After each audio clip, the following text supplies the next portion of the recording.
무비 타임! 영화를 단지 스크린으로 감상하시는 분들, 포털 사이트 영화 평점만 보시고 영화를 평가해버리시는 분들 모두 들어와! 여기는 여러분의 색다른 영화 라디오 채널 무비박스고요. 저는 김정우입니다. 하얀 얼굴 그리울 때 내 마음에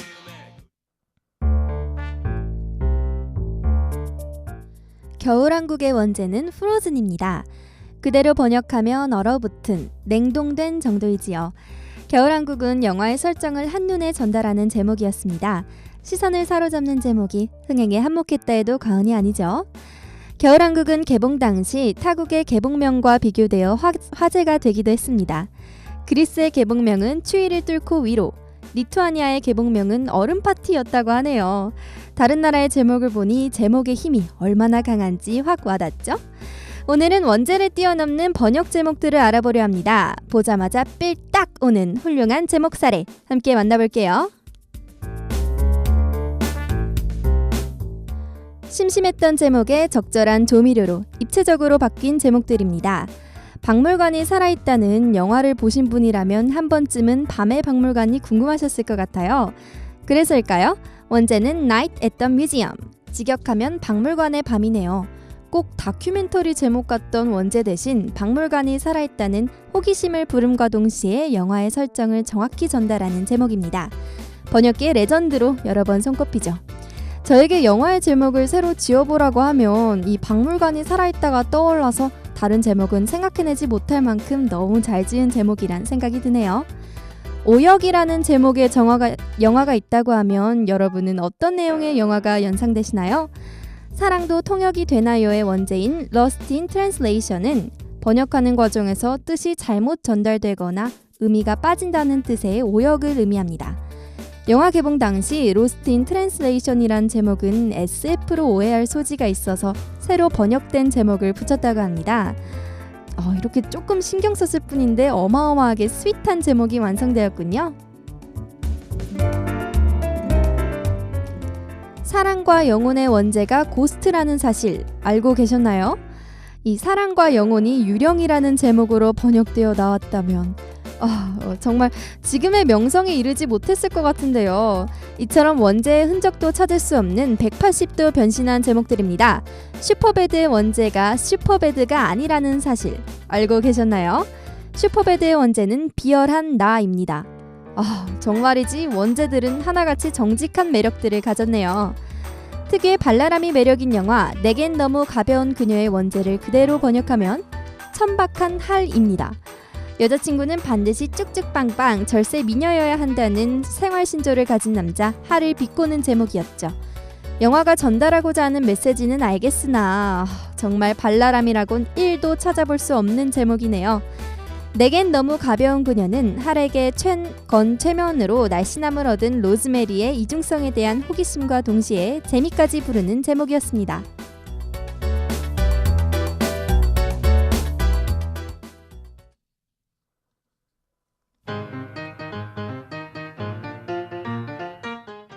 저걸 어떻게 찍었을까? 영화를 관람하다가 이런 생각을 해보신 적 한 번쯤 있으시죠? 혹시 그 장면이 1, 2분 이상의 쇼트가 편집 없이 길게 진행되는 것 같지 않았나요? 일반적인 상업 영화의 쇼트는 10초 내외인데 비해 1, 2분 이상의 쇼트가 편집 없이 진행되는 걸 롱테이크라고 합니다. 근래 많은 영화들이 롱테이크를 사용하곤 합니다. 하지만 그 효과는 어떤 영화, 어떤 장면에서 사용했는지 혹은 영상에 새겨진 내용이 어떤지에 따라 확연하게 다르기 마련이지요. 우리가 기억하는 롱테이크, 어떤 것이 있는지 만나볼까요?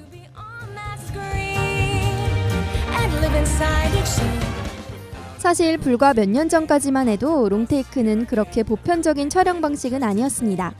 2000년 이전에 롱테이크를 사용한 대표적인 작품을 떠올려보면 라이언 일병 구하기나 서편제, 로제타 등이 있습니다. 그러니까 아주 극단적인 경우죠. 제작자본이 충분한 경우이거나 연출자의 의도를 충실하게 반영한 경우에만 롱테이크 촬영이 가능했습니다. 필름이 사용되던 시기에 롱테이크 기법은 촬영 시간 이퀄 필름량 이퀄 돈이라는 공식이 성립되었죠. 이로 인해 다소 어중간한 작품에선 만나기 어려운 방식이었습니다. 하지만 필름에서 디지털로 촬영하는 시대로 넘어오면서 이 롱테이크 촬영은 보편화됐습니다. 여전히 롱테이크 촬영은 준비 시간이 많이 필요하지만요. 적어도 필름값의 압박에선 벗어났으니까요. 비용 문제뿐만 아니라 카메라도 상대적으로 간소해지고 필름으로 촬영할 때는 있었던 10분이라는 시간 제한마저도 없어져 하나의 롱테이크로 완성되는 영화도 생겨납니다. 네, 물론 국내에도 있었죠. 2006년 제작된 송일곤 감독의 마법사들이라는 영화는 무려 96분간 단 하나의 롱테이크로 영화를 채웁니다.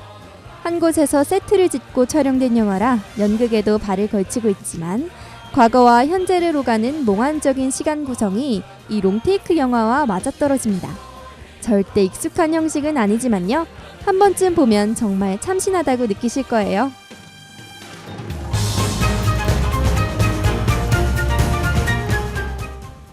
CG의 활약으로 점차 롱테이크의 범위는 더욱 넓어집니다.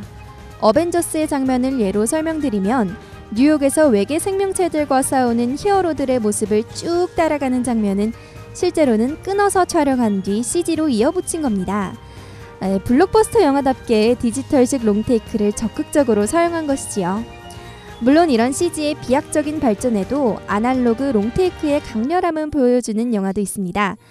DJ는 그중 최근작 라라랜드를 최고로 치는데요. 오프닝인 Another Day of Sun부터 롱테이크가 등장합니다. 사실 이 오프닝은 3개의 롱테이크를 절묘하게 이어붙인 것이지만요. 네, 그렇다고 실망하긴 이릅니다. 진짜 전통적인 롱테이크 역시 등장하니까요. 해가 지기 직전인 매직 아워에 맞춰 촬영하기 위해 라이언 고슬링과 엠마 스톤이 3개월간 노래와 춤을 연습했다는 A Lovely Night 장면이 바로 그 주인공인데요. 정말 노력한 만큼 아름다운 결과물을 만들어냈죠. 여러분도 이 아름다운 배우들의 움직임에 맞춰 이동하는 단 한 대의 카메라의 움직임을 관찰하며 감상하시면 또 다른 재미가 영화의 만족감을 증폭시켜줄 거라고 제가 장담하죠.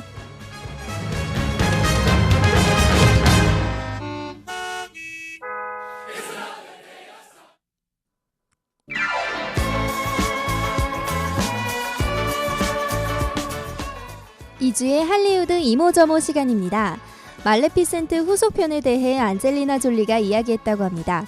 그동안 말레피센트 후속편이 제작된다는 소식뿐이어서 과연 안젤리나 졸리가 말레피센트 후속편으로 연기 복귀를 하게 될지 확신할 수 없었는데요. 텔루트 영화제에 참석한